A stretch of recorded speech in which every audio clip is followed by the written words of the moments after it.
गीता में अर्जुन को स्वयं भगवान कह रहे हैं कि उस परमेश्वर की शरण में जा, उसके लिए उन संतों के पास जा जो तत्वदर्शी हो।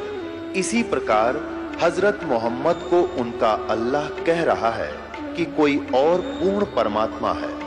उसको पाने के लिए उन तत्वदर्शी संत की तलाश कर।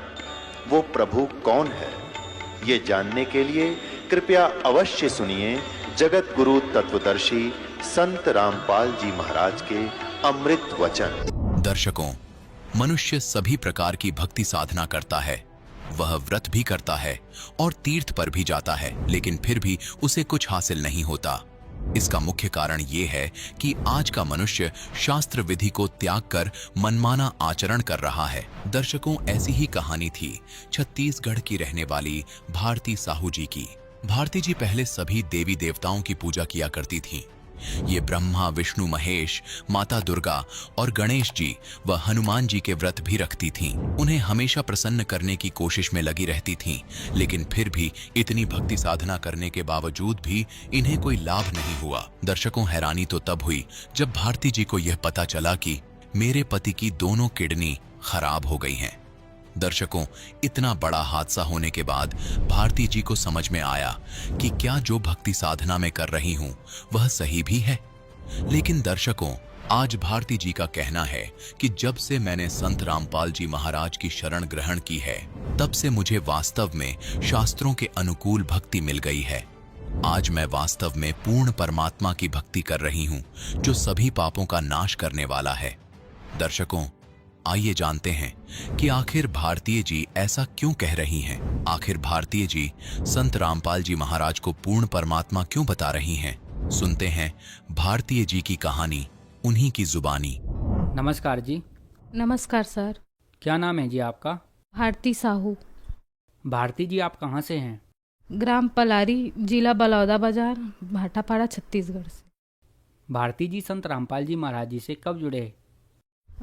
29 दिसंबर 2021। संत रामपाल जी महाराज जी से जुड़ने से पहले आप क्या भक्ति साधनाएं करती थीं? हिंदू धर्म में जितने भी देवी देवता है, शिव जी, विष्णु जी, दुर्गा जी और गणेश जी, और मतलब जितने भी देवी देवता हैं, हनुमान जी, सबकी भक्ति करते थे। तो फिर क्या कारण बना कि आप संत रामपाल जी महाराज जी की शरण में आईं? पहले तो मतलब पता ही नहीं था गुरु जी, मतलब संत रामपाल जी महाराज के बारे में। हस्बैंड का जब तबीयत खराब हुआ तो एक हमारे रिश्तेदार मतलब है जो मतलब संत रामपाल जी महाराज जी से गुरु दीक्षा प्राप्त किए हैं। उन्होंने मतलब बताया कि एक मतलब परमात्मा धरती पर आए हुए हैं, उनसे नाम दीक्षा लेकर के मतलब अपना जो स्थिति है वो सुधर सकती है। तो मतलब पहले तो हमारी मतलब सासू माँ ने आकर के नाम दीक्षा लिया। उसके बाद जब हमको मतलब बताए तो हम लोग पहले उनका मतलब विरोध करते थे कि हमको मतलब इतना सारा मतलब हर चीज़ का भक्ति किए हैं, कोई लाभ नहीं मिल रहा है, तो इसमें क्या मतलब लाभ होगा, ऐसा है करके हम लोग पहले मतलब उनका विरोध करते थे। उसके बाद जब सासू माँ ने संत रामपाल जी महाराज जी से नाम दीक्षा ले लिया, उसके बाद हम लोगों को बोले कि मतलब आप लोग भी सत्संग सुना करो करके। तो 1 महीना तक हम लोग मतलब सत्संग सुने। उसके बाद फिर हम लोग इंटरव्यू में सुनते गए, सभी भक्तात्माओं का जो इंटरव्यू आता था उसको सुने, तो उससे प्रेरणा मिली और मतलब फिर हम लोग भी 1 महीने में सत्संग सुनने के बाद नाम दीक्षा प्राप्त किए। उसके बाद हस्बैंड तो मतलब पहले मना ही कर रहे थे कि इतने सारे हर चीज़ को करके देख लिए हैं तो इसमें मतलब क्या होगा, ऐसे करके। उसके बाद जब मैं मतलब बोलते गई और उनके भी मन में आया, फिर वो भी मतलब मान गए। फिर हम दोनों जा कर के फिर नाम दीक्षा प्राप्त किए। संत रामपाल जी महाराज जी से जुड़ने के बाद आपको क्या लाभ मिले? संत रामपाल जी महाराज जी से नाम दीक्षा लेने के बाद जो मेरा मतलब महिलाओं का जो वो होता है मासिक धर्म वाला प्रॉब्लम, वो मेरा मतलब मंथली कंटिन्यू नहीं आता था, लेकिन मतलब संत रामपाल जी महाराज जी के शरण में जाने के बाद सद्भक्ति करने से मेरा वो परेशानी दूर हुई। और हस्बैंड का जो है मतलब वो किडनी की बीमारी बताए हैं। और किडनी की बीमारी में ऐसा होता है कि जब तक ट्रांसप्लांट ना कराओ तब तक मतलब अगर डायलिसिस हो गया है तो डायलिसिस मतलब ज़िंदगी भर चलेगा बोलते हैं, मतलब डॉक्टर लोगों ने बताया है। और ये भी बोले हैं कि ट्रांसप्लांट मतलब सक्सेस हर लोगों का सक्सेस नहीं होता है। तो ये सब मतलब सोचते हुए और देखते हुए हम लोगों ने ट्रांसप्लांट नहीं करवाया। और ट्रांसप्लांट में इतना खर्चा भी बताया था, 20 लाख तो मतलब एक किडनी लगाने का ही खर्चा मतलब 20 लाख बताए थे। डॉक्टर ने कहा था कि इनकी दोनों किडनी खराब हो चुकी है, वर्क नहीं कर रहा है, तो मतलब उसके कारण बहुत सारी परेशानी आती गई। ब्लड भी नहीं बनता था और ब्लड जो मतलब 6 से ऊपर ही नहीं जाता था। वो संत रामपाल जी महाराज जी से नाम दीक्षा लेने के बाद ब्लड आज मतलब 12 तक भी पहुंच जाता है। और मतलब अभी ऊपर नीचे होता भी है तो फिर भी मतलब वो अच्छे से रहते हैं और मतलब उनके तबीयत में बहुत ज़्यादा ही पहले से बहुत ज़्यादा सुधार है। जैसा कि आपने बताया कि डॉक्टर्स ने आपको बता दिया था कि आपके हस्बैंड की दोनों किडनियां खराब हैं, ट्रांसप्लांट होगा और ये किडनी के 20 लाख रुपए लगेंगे। तो क्या संत रामपाल जी महाराज जी से नाम उपदेश लेने के बाद उनका ट्रांसप्लांट हुआ या 20 लाख रुपए दिए या ऐसे ही ठीक हो गई? नहीं, हम लोगों ने ट्रांसप्लांट नहीं करवाया है और अभी भी मतलब डायलिसिस अभी चल रहा है। लेकिन जो परेशानी पहले आती थी और जो परेशानी मतलब रात रात भर नहीं सोना, सांस लेने में प्रॉब्लम होना और मतलब बहुत सारी ऐसी दिक्कतें हैं जो मतलब पहले आती थी। और अब संत रामपाल जी महाराज जी के शरण में जाने के बाद ये सब परेशानी से हमको छुटकारा मिल गया है। और रात रात भर पहले नहीं सोते थे और अब अच्छे से वो सब चीज़ मतलब दूर हो गई है। ये मेरे हस्बैंड का रिपोर्ट है, उनका नाम आशीष साहू है। और मतलब डॉक्टर ने ये बताया था कि मतलब एक किडनी का ही 20 लाख रुपए खर्चा आएगा। और जो अब गुरुजी मतलब संत रामपाल जी महाराज जी के शरण में जाने के बाद अब मतलब इसकी नौबत अभी नहीं आई है। और ये मतलब उनका सोनोग्राफी का रिपोर्ट है जिसमें डॉट डॉट दिख रहा है। यहाँ पे उनके फेफड़े में पानी भर जाता था, जो मतलब हर महीने में इसका मतलब सोनोग्राफी करवाना पड़ता था, जो अब मालिक की दया से मतलब संत रामपाल जी महाराज जी के दया से अब ये करवाना नहीं पड़ता। और पहले से मतलब उनका तबीयत मतलब हर चीज़ में सुधार हो चुका है। पहले जब डायलिसिस हम लोग मतलब करवाने जाते थे तो महीने में तो 50,000 तक खर्चा आ ही जाता था। और अब संत रामपाल जी महाराज जी के दया से फ्री में डायलिसिस भी हो रहा है और मतलब 1 रुपया देना भी नहीं पड़ता। और संत रामपाल जी महाराज जी की दया से सद्भक्ति करने से हमको जो खर्चा हो रहा था उससे भी राहत मिली है।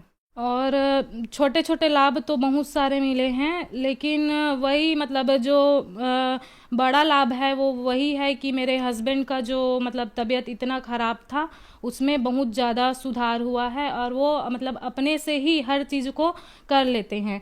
और पहले तो उनके साथ में मतलब कोई ना कोई किसी ना किसी को रहना ही पड़ता था और अब वो अच्छे से अपने अकेले हर चीज़ को कर लेते हैं। और दूसरा लाभ हमको मतलब आध्यात्मिक लाभ हमको मिला है। जैसे पहले अध्यात्म के बारे में, अध्यात्म होता क्या है, ये सब चीज़ के बारे में हमको पता नहीं था, उसकी जानकारी हमको संत रामपाल जी महाराज जी के शरण में जाने से प्राप्त हुआ है। मेरा भी मतलब मेरे हस्बैंड के जब तबीयत ख़राब हुआ तो मतलब हॉस्पिटल आने जाने के मतलब उसी के मतलब साथ में रहना पड़ता था और खाना पीना सब चीज़ मतलब ऊपर नीचे हो गया था और रात रात भर मतलब नींद की कमी हो गई थी, जिससे मेरा भी वज़न बहुत ही ज़्यादा बढ़ता चला गया था। जिसमें मतलब बहुत सारी डॉक्टर को दिखाई तो उसमें मतलब एक मतलब बीमारी हो गई है जिसमें आपका वज़न बढ़ रहा है करके बोले थे। उसके बाद आज तक हो गया, संत रामपाल जी महाराज जी के शरण में जाने के बाद दोबारा मेरे को डॉक्टर के पास जाने की ज़रूरत भी नहीं पड़ी और मतलब वो जो वज़न बढ़ता था वो भी अभी कंट्रोल हो रहा है, नॉर्मल है अभी। और एक लाभ और है, जब मैं मतलब हस्बैंड को हॉस्पिटल छोड़ने जा रही थी तो स्कूटी से वापस आ रही थी, फिर मतलब अचानक एक मतलब सामने में एक कार आई और वो कार मतलब अचानक रुकने जैसे वाली थी और मतलब स्पीड से निकल गई, तो मैं पीछे में थी, बैलेंस नहीं कर पाई और मतलब स्कूटी से नीचे गिरी। और मैंने सिर्फ इतना ही कहा कि बंदी छोड़ सदगुरु रामपाल जी महाराज की जय। उसके बाद मैं मतलब एकदम गिरी भी तो इतने मतलब गैप में एक कार आके रुकी और मेरे को मतलब खरोच भी नहीं आया, और वो कार आके जस्ट मेरे बाजू में रुक गई और बंदी छोड़ संत रामपाल जी महाराज जी की दया से मेरे को एक खरोच भी नहीं आया। संत रामपाल जी महाराज जी से नाम उपदेश लेने के बाद आपको बहुत सारे लाभ मिले। तो जो दर्शक आज आपको टीवी पर देख रहे हैं वह लोग भी दुखी हैं, खास करके महिलाएं, उनके लिए आप क्या कहना चाहेंगी?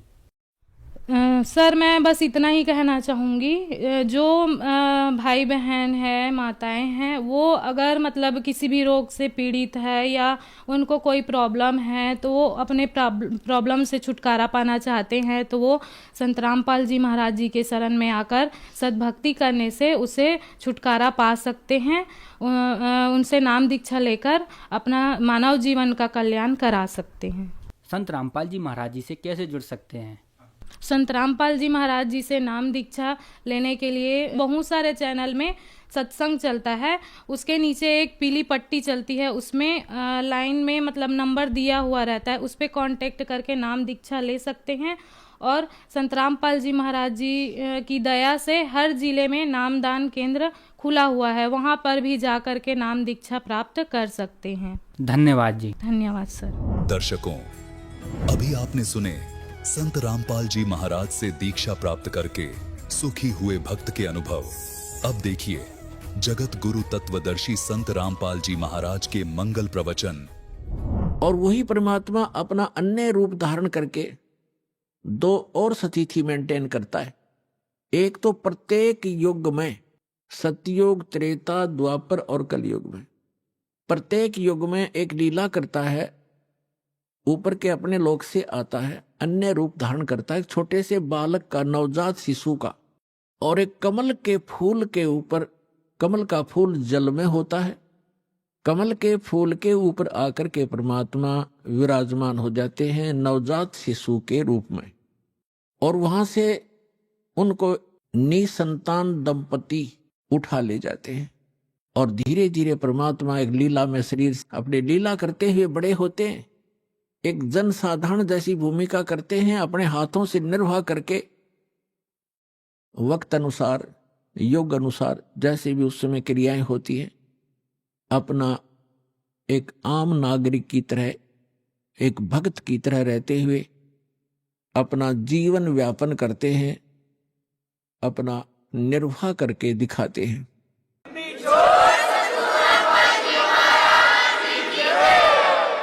और फिर वो धीरे धीरे बालक रूप थोड़ा सा बड़े होते हैं, 5-4 वर्ष की आयु में ही बड़े बड़े विद्वानों को अध्यात्म ज्ञान में पराजित कर देते हैं, उनके छक्के छुड़ा देते हैं।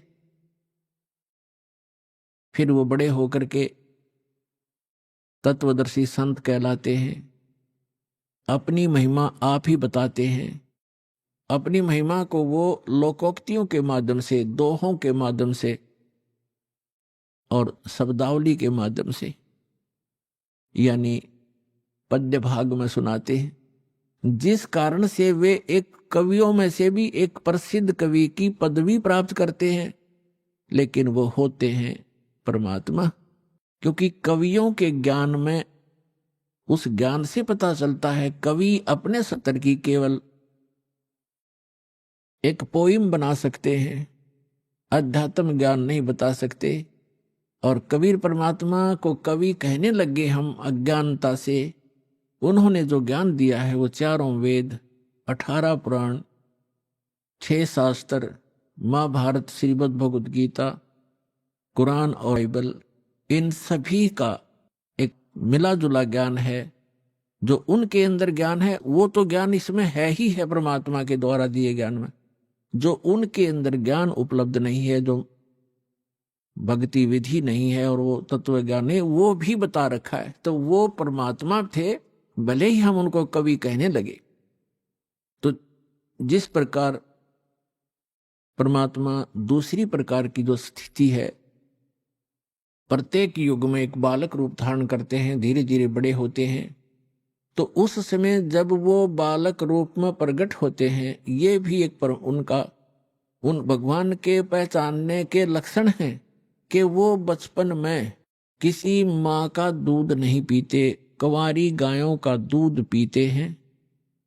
तो कंवारी गायों के दूध से उनके परवरिश की लीला होती है। ये वेद बताते हैं, ऋग्वेद मंडल नंबर 9 सूक्त नंबर 1 मंत्र 8 और 9 में ये दोनों प्रमाण हैं। 3 प्रकार की शरीर परमात्मा धारण करते हैं और नवजात शिशु रूप में जब प्रकट होते हैं उस समय उनकी परवरिश की लीला कंवारी गायों से होती है।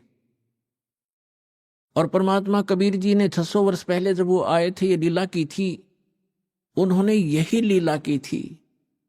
25 दिन के हो गए थे, कुछ आहार किया नहीं, माता पिता चिंतित हो गए।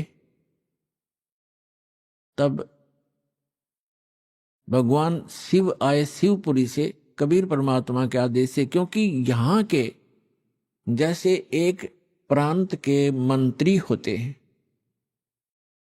तो जैसे प्रधानमंत्री यहां आएगा तो उसकी व्यवस्था यहां के मुख्यमंत्री और मिनिस्टर वही करवाते हैं, आगे खड़े हो जाते हैं।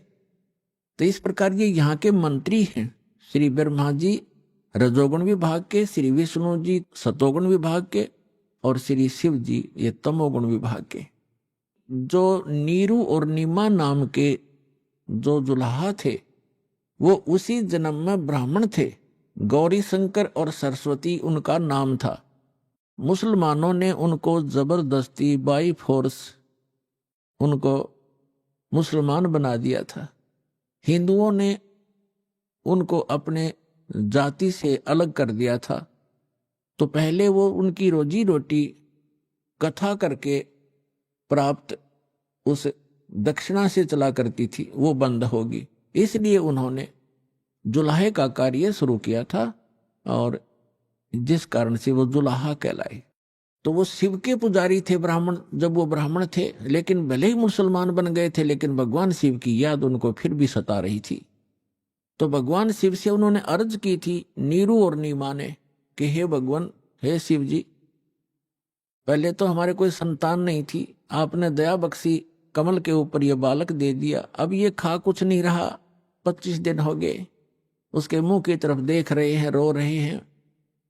तो तब परमात्मा की प्रेरणा से भगवान शिव वहां आए और परमात्मा को गोदी में लेकर कहा कि आपका बच्चा दिखाओ। एक साधु रूप में आए शिव जी और परमात्मा को गोदी में लिया। तो परमात्मा ने, कबीर परमेश्वर जी ने कहा कि हे महात्मा जी, इनसे कहो एक कंवारी गाय लावें और उसके ऊपर आप अपना आशीर्वाद भरा हाथ रख देना गऊ पर, कंवारी गाय पर वह दूध देवेगी, वो दूध पीऊंगा। ऐसा ही किया गया।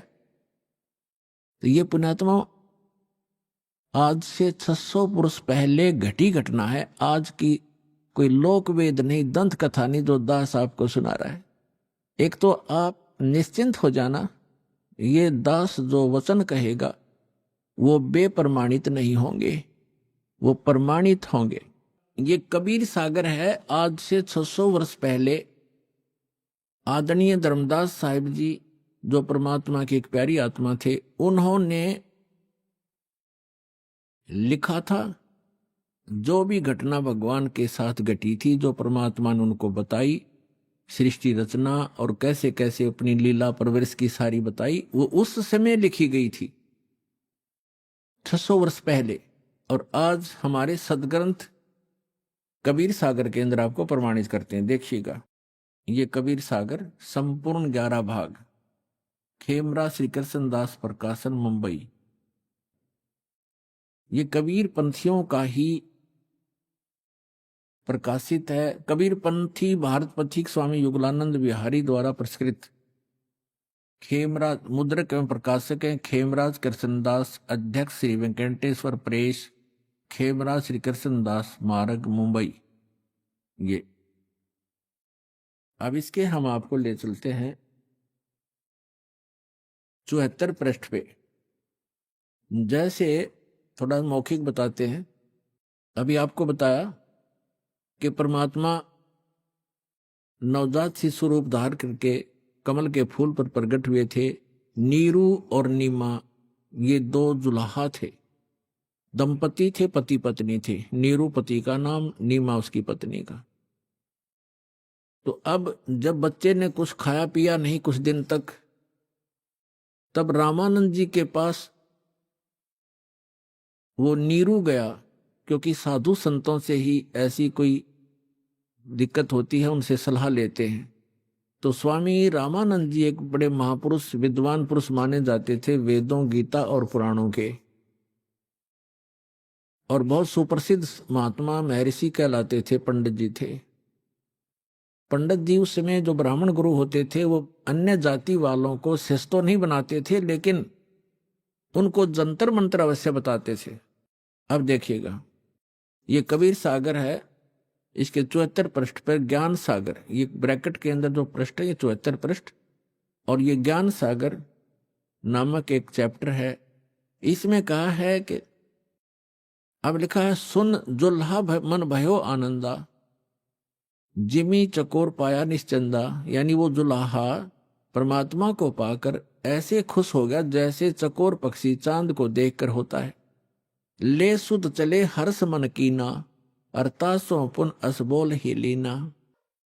सुत काशी को ले चले लोग देखण तय आव, अन्न पानी भक्सै नहीं, अन्न पानी खावे नहीं, जुल्हा शोक मनावे। अब जब परमात्मा को नीरू और नीमा लेकर आ गए, दुनिया तो देखने आवे, ऐसा सुंदर शरीर था परमात्मा का कि कोई बच्चा उन जैसा खूबसूरत नहीं था, जिस कारण से आसपास के नगरी के सभी लोग उसको देखने के लिए आने लगे। और नीरू और नीमा को चिंता बनी हुई थी कि बालक कुछ खा नहीं रहा, ये कुछ दिन का ही मेहमान है, वो इससे दुखी थे। देखिएगा, सुत काशी को ले चले लोग देखण तय आव, अन्न पानी बख्शे नहीं, जुल्हा शोक मनावे। कुछ खा नहीं रहा इसलिए जुल्हा दुखी हो रहा था। तब जुल्हा मन कीन तिवाना, रामानंद सो कही उत्पाना। स्वामी रामानंद जी के पास जाकर सारा कुछ कहानी बताई। मैं सुत पायो बढ़ा गुणवंता, कारण कौन बखे नहीं संता। कहे महात्मा जी क्या कारण है, वो कुछ खा नहीं रहा। रामानंद ध्यान तब धारा, जुल्हा सो तब वचन उचारा। ये बात कही दुल्हे को, पूर्व जन्म में ते ब्राह्मण जाति, और हर सेवा की नहीं बलबाती। कुछ तब सेवा हर की चूका, ताते भयो जुल्हा का रूपा। प्रीति प्रभु गह तोर लेनी, ताते उद्धान में सुत तो दीना। तो पिछले जन्म में ब्राह्मण था, तो कोई भगवान की भक्ति भूल गया, कोई चूक पड़ गई तेरे ते, जिस कारण से तू ब्राह्मण से जुल्हा बन गया। और तेरी उस प्रीति को देखकर भगवान ने आपको जंगल में ये पुत्र दे दिया। ये देखो, प्रीति प्रभु गए तो लीना, ताते उद्धान में तो सुत तो दीना। अब ये नूरी नहीं है, नीरू है, ये मिसप्रिंट है कई जगह। हे प्रभु जस किन हो तस पायो। अब वो नीरू कहता है जुल्हा कि मैंने जैसा किया था वो तो मुझे मिल गया, और आर्त हो तो दर्शन आया, संकट में मैं तेरे पास आया हूं।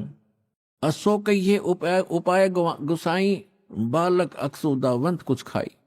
रामानंद अस युक्ति विचारा, तुम सुत कोई ज्ञानी अवतारा। आपका पुत्र कोई विद्वान पुरुष है। बछिया जाही बैल नहीं लागा, सोले ठाड करते यागा। कहते एक बछिया ले आओ जिसको बैल ने टच ना किया हो, यानी कंवारी, अनटच्ड कंवारी। बछिया जाही बैल नहीं लागा, सोले ठाड करते ही आगा। उसके सामने खड़ा कर दो, उस बच्चे के सामने कंवारी गाय लाके। दूध चले ते थन ते, दूध ही देव छिपाई, और अक्सुदावंत होवे ताको देखवाई। फिर उसको पिला देना। जुल्हा एक बछिया ले आवा, और चलो दूत कोई मरम न पावा। चलो दूत जुल्हा हरसाना, राख छिपाई काहो नहीं जाना। अब यहाँ दूत शब्द है, ये लेखकों ने क्योंकि कुछ इसमें गड़बड़ कर दिया, जैसे ये कबीर पंथियों ने थोड़ी बहुत इसमें अपनी बुद्धि से दोबारा प्रिंट कराते समय कुछ परिवर्तन करने की चेष्टा की है। अब वो दूत कौन था? अब गरीबदास साहिब जी गांव छुड़ाने जिला जज्जरवाड़े को वही परमेश्वर पुनः आकर के मिले।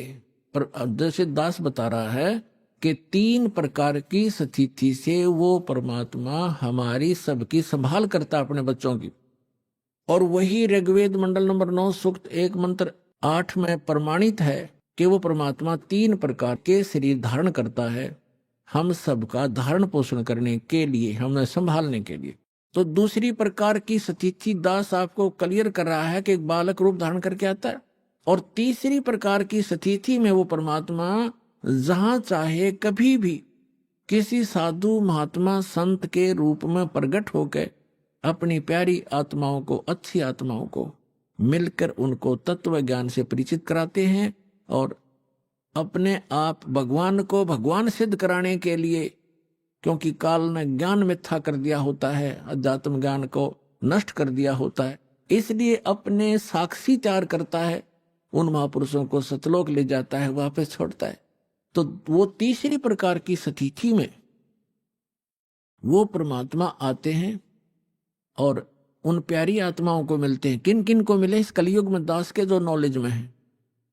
आदरणीय धर्मदास साहिब जी को, आदरणीय मुल्कदास साहिब जी को, आदरणीय दादू साहिब जी को, आदरणीय नानक साहिब जी को, जो सिख धर्म के प्रवर्तक हैं, उनको जो परमात्मा आकर मिले हैं, जो सतपुरुष आकर मिले हैं सतलोक से, जो वहां जहां वो रहते हैं वहां से चलकर आते हैं, सीधे साधु रूप धारण कर लेते हैं, जिंदा महात्मा का रूप बना लेते हैं। आदरणीय गरीबदास साहिब जी को गांव छुड़ानी जिला जज्जर हरियाणा वाले को, आदरणीय गीसा दास साहिब जी गांव खेखड़ा जिला मेरठ उत्तर प्रदेश वाले को, इन महापुरुषों में से परमात्मा ने आदरणीय गरीबदास साहिब जी को पुनः वो कंप्लीट स्पिरिचुअल नॉलेज दिया है। किस लिए? कि काल ने कहा था कि जब तक कलयुग निकट आवेगा आपका समय 5500 वर्ष, तब तक मैं आपके नाम से 12 तो कबीर पंथ चलाऊंगा और अनेक पंथ चलाऊंगा जो आपके ज्ञान को मिथ्या कर देंगे। इसलिए परमात्मा ने आदरणीय गरीबदास साहिब जी को सचखंड ले जाकर अपने से परिचित कराकर और कंप्लीट स्पिरिचुअल नॉलेज, संपूर्ण अध्यात्म ज्ञान उनके अंदर फीड कर दिया। उस पुण्यात्मा ने गरीबदास साहिब जी ने अपने मुख कमल से बोल बोल के वो लिखवाया। उसमें लिखा है कि शिव उतरे शिवपुरी से अवगत बदन विनोद और मैं के कमल और लिया ईस को गोद। अन ब्यावर को दूहत है, कंवारी को दूहत है, दूध दिया तत्काल और पीवे कबीर ब्रह्म गति ता शिव भय दयाल। यानी शिव जी आए थे शिवलोक से एक साधु रूप बना के, और तब उन्होंने उस कंवारी गाय की कमर पर हाथ रखा था। परमेश्वर के आदेशानुसार नवजात शिशु रूप में परमात्मा उनके गोदी में थे, और तब वो दूध निकलना शुरू हुआ था कंवारी गाय के। उसके थनों से एक कोरा बर्तन लाया गया था कुम्हार के तय साफ, उसमें वो दूध आया था। वो सतलोक से आता है कंवारी गायों में दूध परमात्मा का, उसके अपने निज लोक से आता है। कहता है इस नकली लोक से क्या खाऊं मैं, ये आप पे भिखारी बने फिरें। तो सतलोक से आता था उस परम पिता का दूध कुंवारी गायों के माध्यम से। वो गौ जो सब पशुओं में पवित्र है, तो वो दूध परमात्मा पिया करते थे। तो वो दूध आया, फिर वो दूध चला गया, यानी वो महात्मा चले गए। 3 लोक के भगवान एक साधु संत रूप में आए थे, वो चले गए। तो ये बाकी वर्णन वो है, ये मिसगाइडेड ने पता नहीं। तो यहाँ पर इन्होंने रामानंद जी से जोड़ दिया। अभी आपने सुने संत रामपाल जी महाराज के मंगल प्रवचन। आइए अब सुनते हैं संत रामपाल जी महाराज से नाम दीक्षा लेकर सतभक्ति करके अद्भुत लाभ प्राप्त करने वाले अनुयायी के विचार।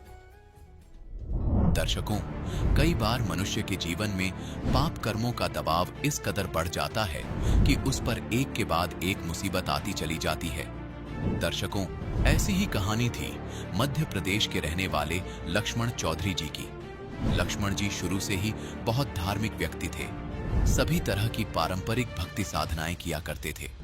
सभी देवी देवताओं की पूजा करते थे, लेकिन फिर भी इन्हें अपने जीवन में कभी सुख शांति नहीं मिली। दर्शकों, हद तो तब हो गई जब भक्ति करते हुए भी एड्स, कैंसर जैसी गंभीर बीमारियों ने इन्हें घेर लिया। डॉक्टर तक ने जवाब दे दिया था कि अब आपका बचना मुश्किल है। लेकिन दर्शकों, हैरानी की बात है कि आज लक्ष्मण चौधरी जी हमारे सामने बिल्कुल सही सलामत खड़े हैं। दर्शकों, और इसका सारा श्रेय लक्ष्मण जी संत रामपाल जी महाराज को दे रहे हैं। आज ये मीडिया में सबके सामने ये बता रहे हैं कि यदि इस पृथ्वी पर कोई भगवान है तो वह केवल संत रामपाल जी महाराज है। दर्शकों, आखिर लक्ष्मण चौधरी जी ऐसा क्यों कह रहे हैं कि संत रामपाल जी महाराज से नाम दीक्षा लेने के बाद उनका एड्स तथा कैंसर ठीक हो गया? और यदि ऐसा सच में हो गया है तो आखिर आम जनता को परमात्मा के होने का इससे ज्यादा जीता जाता उदाहरण और क्या चाहिए? आइए जानते हैं कि इसकी सच्चाई क्या है। सुनते हैं लक्ष्मण चौधरी जी की कहानी, उन्हीं की जुबानी। नमस्कार सर। नमस्कार सर। सर, क्या नाम है आपका? लक्ष्मण चौधरी। सर, आप कहाँ से हैं? गांव धनोरा, तहसील बीना, जिला सागर, मध्य प्रदेश। सर, संत रामपाल जी महाराज जी से नाम उपदेश आपने कब लिया? सर 18/10/2013 को ली।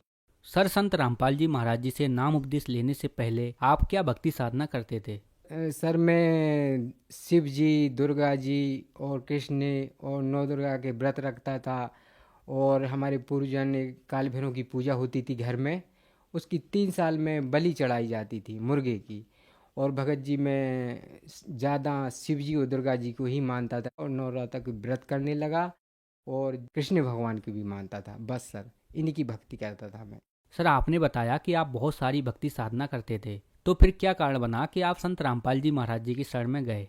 सर इसके पीछे बहुत बड़ा वो है। मैं पहले तो ज़्यादा सर कभी नहीं मानता था इतना भगवानों को।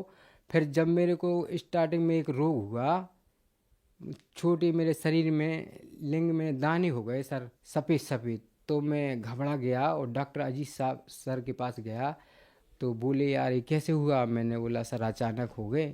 तो बोले ठीक है। उनने मेरे ट्रीटमेंट किया, और मैंने कोई ऐसे बाजू खोला कि बाजू खोलो, इंजेक्शन लगाया तो मेरी उल्टी आ गई। ऐसे इंजेक्शन लगाया तो मेरे को कुछ नहीं हुआ। मैं दवा करा के ही आ गया, 8-10 दिन में ठीक हो गया। फिर उसके उपरांत सर 1 महीने बाद मेरे को फिर खुजली चलने लगी। फिर गया तो बोली ये कैसे हो रहा है, कि आप गीले कपड़ा पहन लेते हो? मैंने बोला नहीं सर। तो बोले एक काम करो, इसका लंबा इलाज होगा। फिर उन्होंने देखा तो मेरे शरीर में गड्ढे हो गए छाले जैसे पूरे। तो मैं तो काँप गया सर। तो जो मैं भक्ति नहीं करता था और उतनी विश्वास नहीं करता था, तो मैं घबरा के बहुत साधना करने लगा कि हे भगवान ये रोग तो आप ही काटना माता। उस दुर्गा जी की भक्ति करने लगा, और बिना नहाए धोए कभी खाना नहीं खाता था, लेकिन वो रोग ठीक नहीं हुए। फिर सर उनने बताया कि तुमको कहीं गलत तो नहीं करते हो?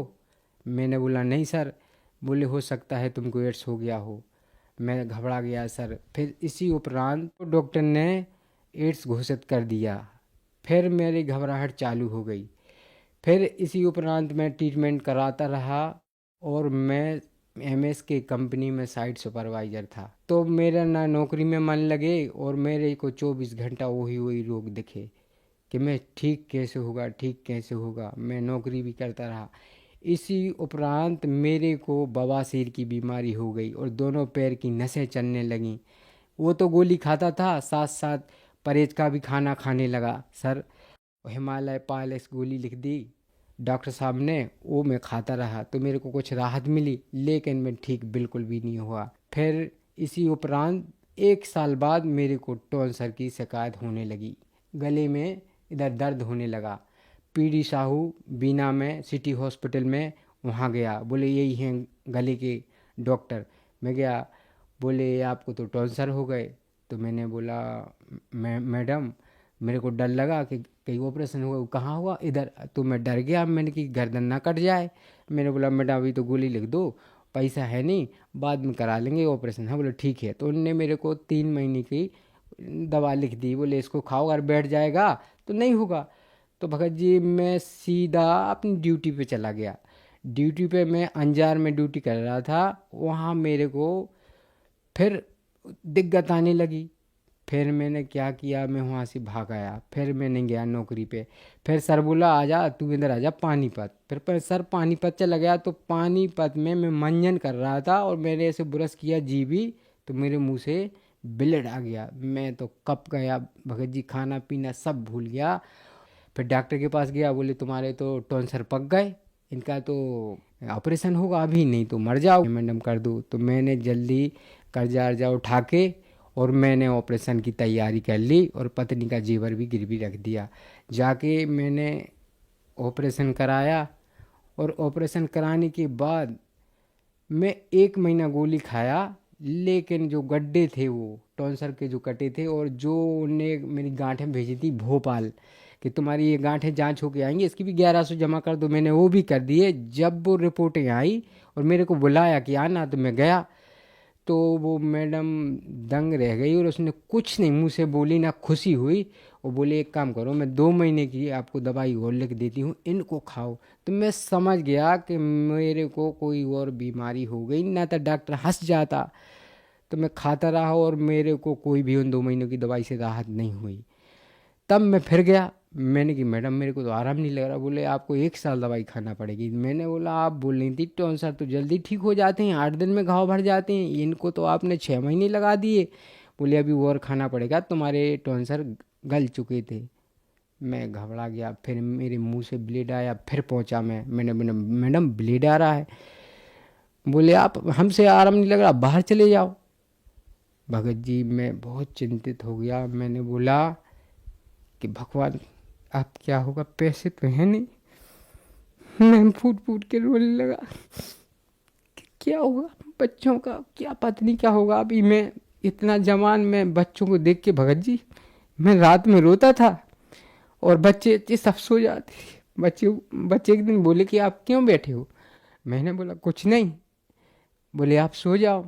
बोले ड्यूटी नहीं जा रहे, और ऐसे उदास रहने लगे, सूख गए। और क्या है बताओ। मैं छुपा लिया कि मैं ठीक नहीं हुआ। मैंने बोला क्योंकि मैं मेरे पिताजी से पहले ही परेशान था। मेरे पिताजी शराब की लत के कारण जो ज़मीन बेच दिए थे, और पिताजी शराब भी नहीं छोड़ रहे थे। हमारी 35-40 एकड़ ज़मीन और ट्रैक्टर प्लस बिक गया था। मैं उनसे भी बहुत परेशान था और कोई रिश्तेदार मदद के लिए हमारे लिए तैयार नहीं था।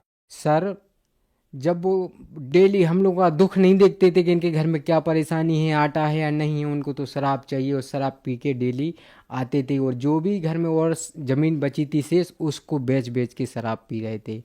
तो जो और 30 एकड़ 35 तो बेच ही चुके थे, ट्रैक्टर भी बेच दिया। और हम बहुत दुखी होने लगे कि अब क्या होगा। इसके उपरांत जब मेरे बवासीर तो था ही, दोनों नसें चलती थीं, और जी एड्स हो गया था, और इसके उपरांत टॉन्सर से कैंसर बन गया। मैं घबरा गया। मैंने बोला अब क्या होगा। फिर मैंने सोचा कि पैसा है नहीं, तो मैंने कुछ बैंकों से उधारी लेना स्टार्ट कर दिया, कर्ज जल्दी ले लिया। और कम नहीं ज़्यादा लेता था कि कितना 1 लाख 2 लाख दे दूँ, कि भरना है नहीं मेरे को तो पता है इस वर्ष मैं मरूंगा। अब इसके उपरांत मेरे को घबराहट भी पैदा हो गई। घबराहट होती तो बीटा जो गोली था 0.05 वो खाता था। वो गोली ना हो तो मेरे को एक दिन नहीं करता था कि अब मर जाऊँ। अगर गोली है तो मैं चल पाता था। अगर कहीं मेरे को पता चलेगा कि गोली जेब में नहीं है, समझ लो मेरी तबीयत बिगड़ गई। इतना भय हो गया था। इसके उपरांत क्या हुआ भगत जी, मैं रोता रहा। मैंने बोला चलो अब ट्रेन से कटते हैं। फिर मन में आया कि तू ट्रेन से कट जाएगा तो इन बच्चों का क्या होगा। चल कैंसर ही है तो कितने तो जिएंगे, थोड़ा 2-4 साल और कट जाएंगे, बच्चे बड़े हो जाएंगे। ऐसे मन में मैं जीने लगा। फिर मैंने सोचा कि नाम भी नहीं कमाया मैंने, ऐसे ही मर जाऊंगा। फिर मैंने सबके सहयोग से एक गाँव में मड़िया बनवाई। 8 दिन में इतना उतावला हो गया कि बहुत जल्दी बनना चाहिए कि 8 दिन में जीऊँगा नहीं। मैंने अपने गांव में शीतला माता का मंदिर बनवाया सबके सहयोग से। वो 8 दिन में बन के पुताई होके तैयार हो गया। सर इन दुखों से मैं बहुत परेशान हो गया था सर। जैसे मेरी बीमारी थी एड्स, बवासीर, दोनों पैरों की नसें चलना और टॉन्सर से कैंसर होना। फिर मेरे को एक मेरा साला लगता था आगासोद गांव का, वो संत रामपाल जी महाराज की शरण में जा रहा था। और मेरे घर पे आया तो मेरे घर पे एक 10 बाई 10 के कमरे में फ़ोटो लगी थी। जैसे मैं 2 बार सोमनाथ गया था उसकी फ़ोटो, द्वारका गया था उसकी फ़ोटो, भेंट द्वार गया था उसकी फ़ोटो, सुदाम मिलाप गया था उसकी फ़ोटो, नागेश्वर की 4 बार ओमकालेश्वर गया, महाकालेश्वर गया, धुनीबाई दादाजी के यहाँ गया, मैहर गया, इलाहाबाद गया। तो उसने फ़ोटो देख के बोला, जीजा जी तू कहाँ कहाँ की फ़ोटो लगाए है? मैंने बोला यार क्या करें। तो वो बोली कि ये तुम्हारे जीजा जी तो अब इसी में लगे रहते हैं, ड्यूटी वूटी जाते नहीं। लेकिन मैं रोक सारे छुपाया था सबको, और जितना और जेवर था प्लस उनको गिरवी रख रख के खा रहा था। इसके उपरांत वो बोला, अरे जीजा जी ये सब छोड़ो, तुम सूख रहे हो रहे से हो रहे, कोई लाभ नहीं हो रहे। एक संत रामपाल जी महाराज आए हैं बरवाला में भगवान के रूप में। मैंने बोला अच्छा। किस्मत की बात, 500 का नोट एक दिन उसी दिन गिर गया मेरा। मैंने बोला अगर अगर भगवान है और मेरी अच्छी आत्मा है तो मेरा 500 का नोट दे दे, मैं बरवाला पक्का आऊँगा। तो मैंने बोला 2 पैसा, टीवी चल रही थी, मैंने सत्संग लगाया, मैंने 2 पैसा अगर भगवान हो तो हाथ में नहीं आया। मैंने बोला ठीक है भगवान, मेरे को नींद नहीं आती थी, नींद की गोली खा लेता हूँ, चलो जेब में दे देना। ऐसे संकल्प लेके सोया। सुबह जब मैं 4 बजे उठा तो मेरे को जेब में 500 का नोट मिला। मेरे खुशी का ठिकाना नहीं रहा और मैं इतना रोया कि हे मालिक आपने तो मेरी सुन ली। हमने पत्नी से बोला चलो जल्दी गए घर, हमने हाँ रोटी बनाओ, रोटी बनवा के और हम बस तत्काल बरवाला पहुँचे। फार्म भरवाया, नाम दीक्षा ली, नाम दीक्षा लेके वो मालिक सत्संग कर रहे थे, वो मैं हूँ यहीं जाके बैठ गया। जैसे कि मैं बैठा तो मेरी तबीयत बिगड़ गई आश्रम में, और आश्रम में जैसी मेरी तबीयत बिगड़ी तो वो ना तो बीटा जोली गोली थी घबराहट की, और मैंने बोला कहाँ मौत आई यार बताओ, ना घर का कोई और ना अब तो यहाँ मरेंगे। तो मैंने इतना तो ना जाने उन्हीं ने याद दिलाई, संत रामपाल जी महाराज ने। मैंने बोला गुरुजी पूरी घर की जिम्मेदारी आपके हाथ में, अब मैं मर रहा हूँ। इतना ही गुरुजी को याद किया तो गुरुजी आश्रम में आ गए मेरे यहाँ से पास, और मेरे बाल पकड़ लिए, और बाल पकड़ के ऐसे मेरे को खींचा, ऐसा रुई के समान शरीर हो गया।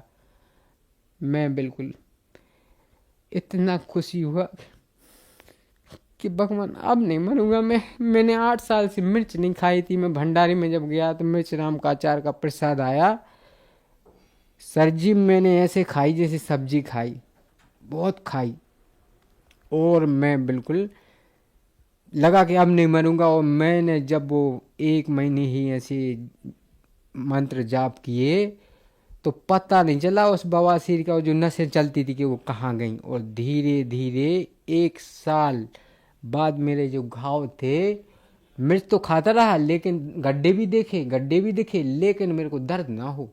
मैंने बोला बड़ी अचरो से दर्द नहीं हो रहा और गड्ढे हैं।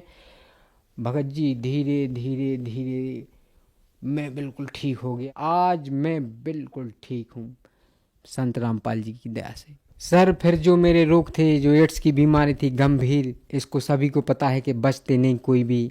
और दूसरी बीमारी है कैंसर, उससे भी कोई नहीं बचता। मैं जब हॉस्पिटल में जाती थी तो एक से एक अपने बेटों को खोया देखते, रोते बिलखते देखा है। किसी का पिता मर रहा है, किसी की बेटी मर रही है कैंसर में। तो मैं भी सोचता था कि ऐसे ही मैं मर जाऊंगा, लेकिन संत रामपाल जी महाराज की दया से बिल्कुल मैं ठीक हो गया। और सर एक और मैं बात बताना चाहता हूँ, 2020 में मेरे मामा रिटायर हो गए थे। मैं उनका सामान भरने दमोई जा रहा था। जब मैं उस ड्राइवर ने एक ढाबे पे खड़े करके शराब पी ली। जब उसने शराब पी तो मैंने बोला भैया आपने शराब क्यों पी, मैं शराबियों के संगे नहीं बैठता हूँ, चलो सो। तो इच्छाधारी पे मैंने उसको सुला दिया, और हमारे साथ में मामा का लड़का था। उन दोनों ने क्या चतुराई की, उसने हमारे मामा के लड़के ने बोल दिया कि हमारा जो भाई है ना ये दारू नहीं पीने देता है और बहुत नफरत करता है। जब भगत जी उनने पानी के बाटल में दारू रख ली और 5 घंटा सोते रहे, सुबह उठाया कि चलो सामान भरने चलते हैं, तो सर उनने फिर से दारू पी ली सुबह 5 बजे, और एक 70 की स्पीड पे चल रहे, तो जाके उसने खड़े ट्रक मार दिया। तो हम बिल्कुल बाहर फेंक गए ऐसे, और वो एकदम प्रेस हो गया ट्रक, और वो पूरा ऐसा फंस गया और ड्राइवर बेहोश हो गया। और मैंने बोला बंदी छोड़, फिर क्या हुआ, 5 बजे टहलने के लिए आदमी आ रहे थे कुछ, मैंने उनको चिल्लाया, उनने देखा ट्रक की तरफ कि ये आपका इतना भयानक एक्सीडेंट और आप लोग बोल कैसे रहे, आप तो बिल्कुल पूरे फंसे हो, ये देखो पूरा ट्रक टूट गया और आप लोग जिंदा हो। बोले आप क्या, किसने बचाया आपको? मैंने बोला हम संत रामपाल जी महाराज के शिष्य हैं, हमें उन्हीं ने बचाया। तो हमको जल्दी दमोह रेफ़र किया, दमोह से बोला यहाँ तो ठीक नहीं होगा, आप इनको, तो कोठारी हॉस्पिटल जबलपुर गए हम। वहाँ जब जबलपुर गए तो हमारा ऑपरेशन हुआ, तो बोला ये ऑपरेशन तो इनका सक्सेस नहीं होगा और इनको दोबारा ऑपरेशन करना पड़ेगा और आप 5 किलो से ज़्यादा वजन कभी भी नहीं उठा सकते और आप 6 महीने का बेड रेस्ट लेना। मैं बोला कि मालिक ये तो नरक वाली ज़िंदगी हो गई। मैंने मन ही मन संत रामपाल जी महाराज को याद किया कि हे भगवान, आपने मेरे कैंसर मिटा दिए मालिक, आपने एड्स मिटा दिए मालिक, तो मैं चल नहीं पाऊंगा। मेरे को फिर चिंता बढ़ गई कि भगवान मेरे को ज़मीन तो है नहीं, मैं क्या खिलाऊंगा बच्चों को। भगत जी 1-1.25 लाख रुपया वहाँ मेरा फिर खर्चा हो गया और जैसे ही मैं घर आया तो मेरे पूरे पैरों में राड डली थी ऐसी बिल्कुल स्टील की बर्मे से, तो गांव के देखें तो हैरान रह जाएंगे, वाकई में इसके गुरुजी ने इसको बचा लिया। जब भगत जी 2 महीने हुए तो मैं ऐसे उठा बिस्तर से, मैंने नाम लेके गुरुजी का, तो मैं चक्कर आके गिर पड़ा। मैंने बोला डॉक्टर सही बोल रहा था, आप नहीं चल पाओगे 6 महीने।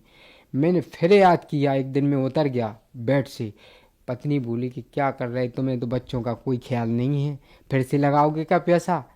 बोल डांटने लगा, हमारा लड़का भी डांटने लगा, पापा तुम्हें पता नहीं कि हम कितने परेशान हैं। मैं चुप रहा। मैंने बोला ठीक है बेटा, मन कर रहा तो उतर गया पलंग से। बोले तुम्हें ध्यान नहीं है। मैं मालिक को याद किया कि मालिक मेरे को चलना है, मैं नहीं रह पाऊंगा, ना मेरी मौत कर दो भगवान। भगत जी, गुरु जी ने मैंने 3 महीना में चला दिया।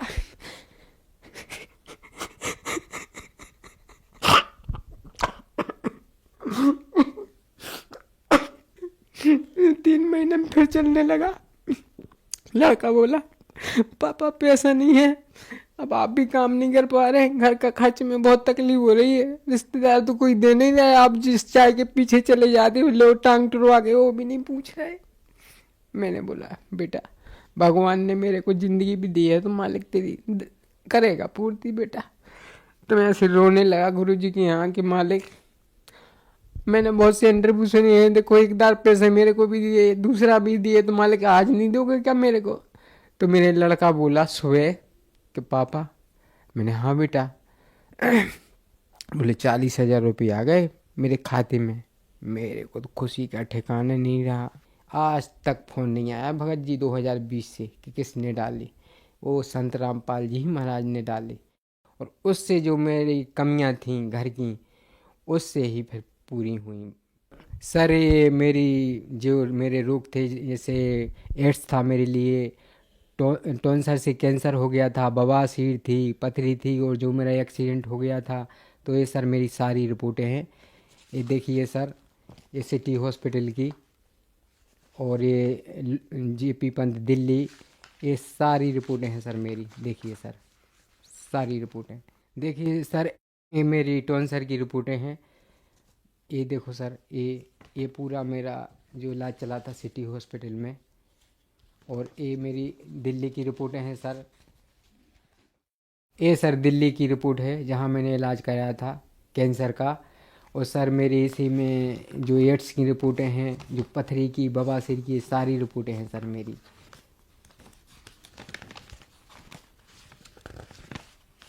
ये सारे जिनसे मैं दुख भोग रहा था सर, सारे रिपोर्टें हैं सर। कोई भी आके मेरा नंबर भी ले सकता है, मेरे गांव भी आ सकता है, मेरे पड़ोसियों से भी पूछ सकता है अगर मैं झूठ बोल रहा हूँ। मैं सभी से हाथ जोड़ के प्रार्थना करना चाहता हूँ कि जो भाई को कैंसर हो, एड्स हो, बवासीर हो, पथरी हो और कई बीमारी हो जो डॉक्टर बोल दे कि अब हमारे बस का नहीं है, आप जाओ घर सेवा करो, तो उसके लिए हमारे अभी संत रामपाल जी महाराज हैं। और आके उनसे अगर नाम दीक्षा लेगा, भलाई वो बोल दे कि नहीं बच सकते, लेकिन हमारे संत रामपाल जी महाराज की यहाँ वो बिल्कुल ठीक हो सकता है अगर सख्त भक्ति करेगा, मर्यादा में, जैसे मैंने की, और जो नियम दिए जाते हैं, तो भी बिल्कुल कभी भी नहीं मर सकता, वो पूरी तरह ठीक हो जाएगा, चाहे लास्ट स्टेज पे कैंसर भी क्यों ना हो। मैं खुद इतना रोगी था, इतना दुखी था, और शराब से भी दुखी था। मैं खुद शराब पीता था, और मैं गर्व से कहता हूँ कि बिल्कुल आप ठीक हो जाओगे। और मेरे पिताजी की जो लत थी, जो मैं जगह जगह जाके प्रार्थना करता था कि हे भगवान शिव जी इसकी दारू छुड़वा दो, हे इधर, और थारों पे कहूँ आस्था, कहूँ रुटियाई, कोई नहीं सुनी। और सिर्फ संत रामपाल जी महाराज की तस्वीर के आगे प्रार्थना की, और पिताजी ने नाम दीक्षा ले ली और उन्होंने शराब छोड़ दी, और आज भगत हो गए 1 नंबर के। तो आप सभी से मेरी हाथ जोड़ के विनती है कि इन्हें पहचानो, ये शास्त्र अनुकूल साधना दे रहे हैं, और जो आज के संत दे रहे हैं ये कोई भी नहीं दे रहे हैं, ना गीताओं के अनुसार ना वेदों के अनुसार भक्ति नहीं बताते। हमारे गुरुजी गीता और शास्त्रों के अनुकूल साधना देते हैं, जिससे लाभ होते हैं। सर, संत रामपाल जी महाराज जी से नाम उपदेश कैसे ले सकते हैं? संत रामपाल जी महाराज से नाम उपदेश लेना बिल्कुल सरल है। कई चैनलों पे, टीवी पे आज उनका सत्संग आता है, उधर नीचे पट्टी चलती है, और आप उन कांटेक्ट करके आप कहीं भी नामदान डिस्ट्रिक्ट में पता करके, और आप नज़दीकी सेंटर से आप संत रामपाल जी महाराज से नाम दीक्षा ले सकते हैं। सर, आपका बहुत बहुत धन्यवाद। नमस्कार सर। संत रामपाल जी महाराज एक ऐसे महान संत जिन्होंने अपनी सतभक्ति, तत्व ज्ञान, करुणा और सेवा के बल पर समाज में नई मिसाल कायम की है। संत रामपाल जी महाराज की अगुवाई में उनके सभी सतलोक आश्रमों से समाज कल्याण के अद्भुत कार्यों ने समाज को सुनहरे भविष्य की एक नई उम्मीद दिखाई है। संत रामपाल जी महाराज से नाम दीक्षा लेने के बाद लाखों लोगों की लाइलाज बीमारियां जैसे कैंसर, एड्स आदि ठीक हुई। संत जी के ज्ञान से प्रेरित होकर उनके अनुयायियों ने लाखों यूनिट रक्तदान किया। संत जी ने लाखों बहन बेटियों का दहेज मुक्त विवाह करवाया।